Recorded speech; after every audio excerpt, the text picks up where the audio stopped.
Apathy's Storm by Taylor Redmond. Are we going to die, Daddy? Marcus looked down to his daughter's wide eyes. He could tell Alice was trying to look strong, trying to hold her tears back, but her quavering lips betrayed the 10-year-old's intent. Not that he could blame her. His eyes burned with his own tears. Tears were inevitable at the world's end. A foul wind roared at their backs, whipping their hair into their faces. The old barn they stood in front of creaked and groaned under the strain. The air pressure dropped, nearly stealing the breath out of his lungs. Thick drops of oily rain splashed onto them. Marcus gazed into the horizon, taking in the desolation. The once lush green plains of Kansas had long since died in Apathy's wrath. Only dead and dried soil remained. Dark clouds rolled over the sky, crashing in a wave onto the last shafts of sunlight. Marcus watched as the last sliver of sunlight was strangled by the merciless storm. A crushing pit of despair formed in his stomach as they were cast into darkness. Swallowing his fear, he stumbled on his words. Everything's going to be okay, Alice. It's just the storm ring. The monster inside hasn't found them.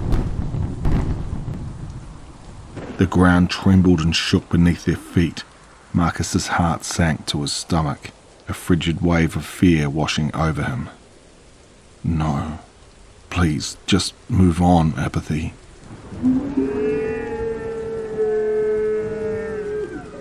A screeching wail permeated the air, sending Marcus's hair standing on end. He straightened back up and looked back at the horizon. Apathy had found them. Lightning thrashed across the sky, casting fitful bursts of luminescence into the oncoming maelstrom. In those flashes of light, Marcus saw the storm birth its nightmare. He saw her. Two dark columns broke away from the storm, rending the earth in her wake. Her legs towered endlessly above Marcus, even at this distance. Threads of shadowy sinew hung off the limbs like flags. He tore his eyes off the monstrosity and whipped back to Alice. Honey, you need to get inside. Gather all of your things and throw them into the truck. Alice remained still, shaking her head. We can't escape. She already sees us.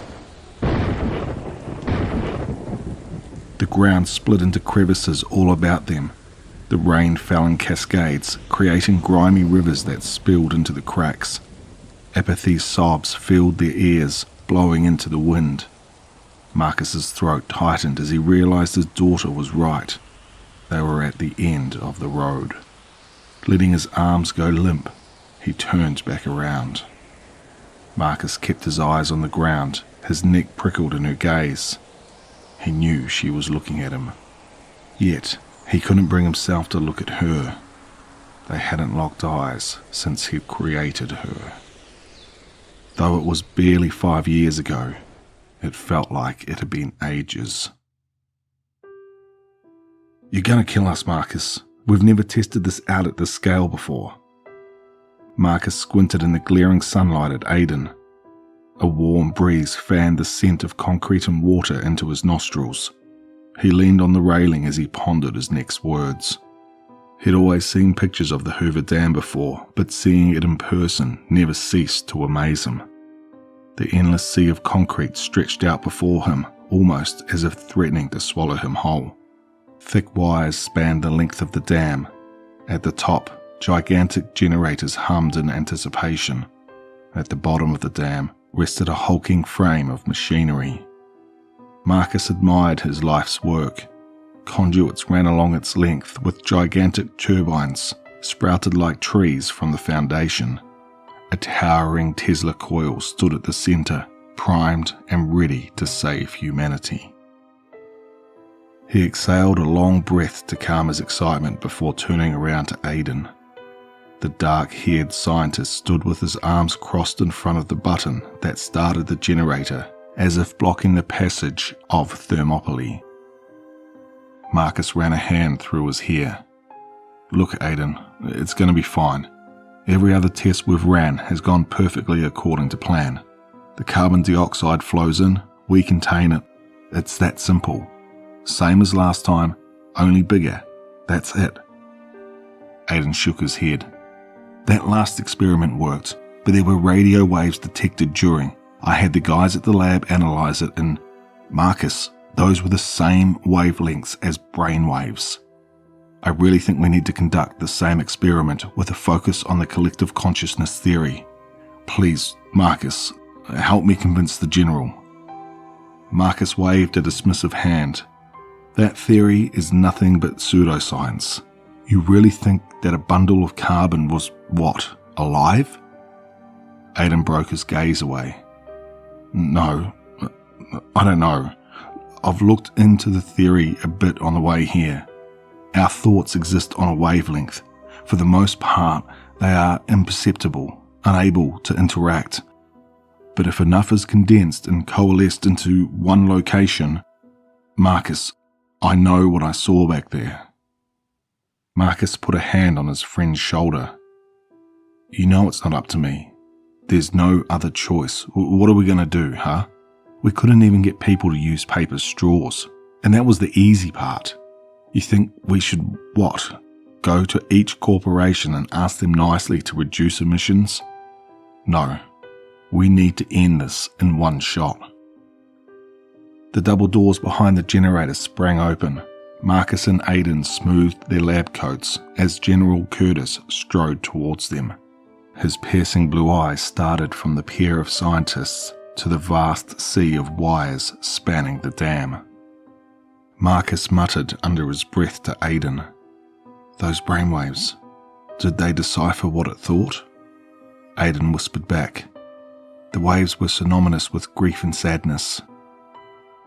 Marcus had no time to ask further as Curtis stopped in front of him and placed his hands behind his back, looking at them expectantly. Curtis turned his head to Marcus.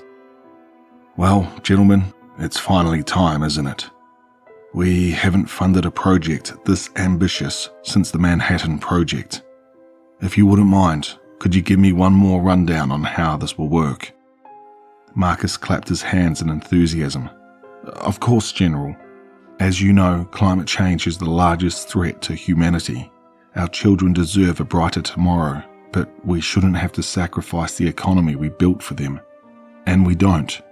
With this machine, we can have the best of both worlds." He gestured a hand towards the Tesla coil at the bottom of the dam. "With this machine, we will activate the world's largest carbon sink. The coil will stimulate at the frequency of carbon, while the turbines here draw in the pollutants. The end result will be a large mass of all the world's carbon emissions, all here in one place. And from there, it's a simple matter of disposal." The general put a hand to his chin, nodding. "And I understand that you have performed trials successfully." "Of course, sir." Curtis placed his hands together in front of him. "Perfect. Shall we get started?" Aiden glanced at Marcus, his eyes pleading. But Marcus strode towards the generator. He gazed at the large red button, the switch that would save humanity. He thought to his 5-year-old daughter, "Alice, this is for you," as he slammed the button with his fist. When man can't bear responsibility, he turns to the fires of science. Sometimes the fire warms his back. Other times, fate breathes its wind into the flames, fanning them into a disaster beyond man's comprehension. The generators screeched to life. Jolts of electricity leapt down the wires to the carbon sink below. The turbines whirred into motion. The Tesla coil basked in purple strands of lightning. Thick bands of electricity shot to the sky, snaking their way endlessly down the horizon. A hushed silence fell upon the trio as they scanned the skies, searching for the carbon. Aidan pointed a finger off to the distance. "Over there." Black tendrils slithered their way in the air, drawn into the carbon sink. The obsidian tentacles pulled themselves into the bottom of the dam, flowing aimlessly over the turbines. Marcus's heart soared with elation. It was working. Clouds rolled in from the distance. The ominous sea swallowed the blue sky, replacing it with an ominous grey. Wind gushed at them, pressing their clothes against their bodies. Before Marcus could form a thought, a drop of water splashed on his head. He held out his hand. Another drop fell onto his palm. He squinted at the dark trail of water running down his wrist. He rolled around to the railing and cast a look at the bottom. A gigantic mass writhed at the bottom in a vicious froth. The endless tendrils from all over the world still flowed into it. He looked over at Aidan, who joined him at the railing. Aidan's eyes were wide with terror as he whispered, "Do you hear it crying?" Marcus could barely hear Aidan over the howling wind. The sobs filled the air. It almost sounded alive. Curtis pointed down at the dam. "Is that normal?" A bubbling growth bulged out of the mass. It wisped in a vapor at first, but with each throb, it solidified. The growth lengthened into a column, raising its way to the dam's lip, up to Marcus. From the end of the column sprouted 5 smaller lengths. The general let his arm go slack at his side. "Is that a hand?" The hand crashed into the general's body in a splatter of blood and flesh. Bits of concrete and blood splattered all over Marcus's face. In shock, he stared at the abyssal limb, its skin broiled in a roiling torment. The smell of rot filled his mouth, drawing acidic bile into the back of his throat. Aidan sprinted away from Marcus. "We have to turn it off, Mark." Another hand slammed on top of Aidan, turning him into a visceral paste smeared on the concrete. Surrounded on both sides, Marcus backed away as Apathy raised her head. Like an eclipse sliding over the sun, a dark orb rose from underneath the railings. Strands of wisps flowed from her head onto the concrete all around Marcus. Without thinking, he stepped forward towards the orb. From beneath the wisps, 2 slits of blinding white light emerged. They grew wider, opening until they shone in 2 full circles. Marcus dropped to his knee. From beneath her hair, Apathy opened her eyes for the first time. Marcus raised his head. Alice gripped his hand, squeezing it tightly. The wailing crescendoed into a feverish pitch, drowning out the wind entirely. Apathy was almost upon them.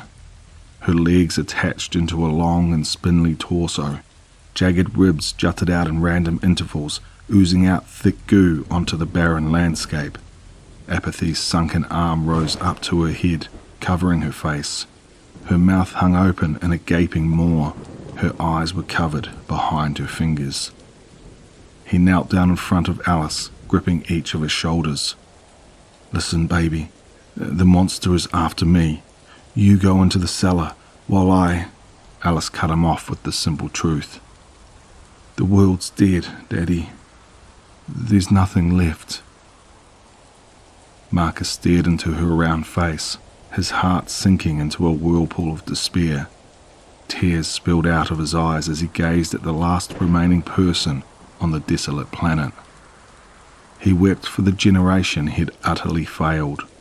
He wept for the planet he'd raised. The only solace he took was that it would be all over soon. He nodded to Alice and stood back. He squeezed her hands back. They'd go together. He took a step forward towards the wailing behemoth. "I'm sorry," he whispered. The wind ceased.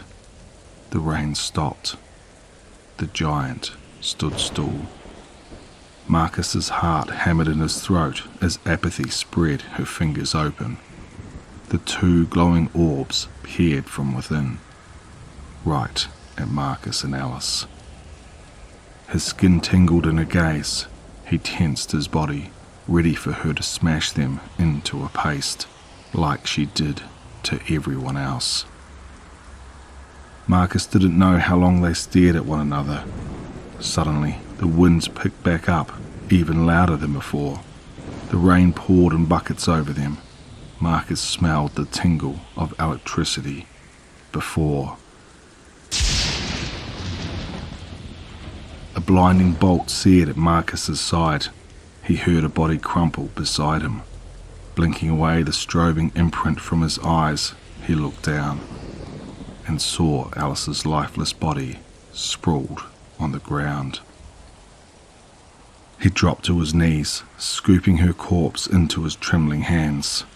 A wail built up inside his chest, his lungs filled, threatening to burst at the weight of his grief. Finally, it exploded out of him in primal gushes.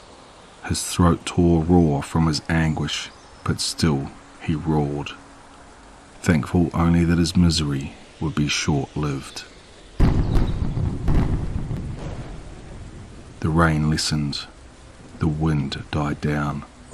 The sobs quieted into a ringing silence. Marcus laid Alice down before standing up, only to see Apathy's retreating backside.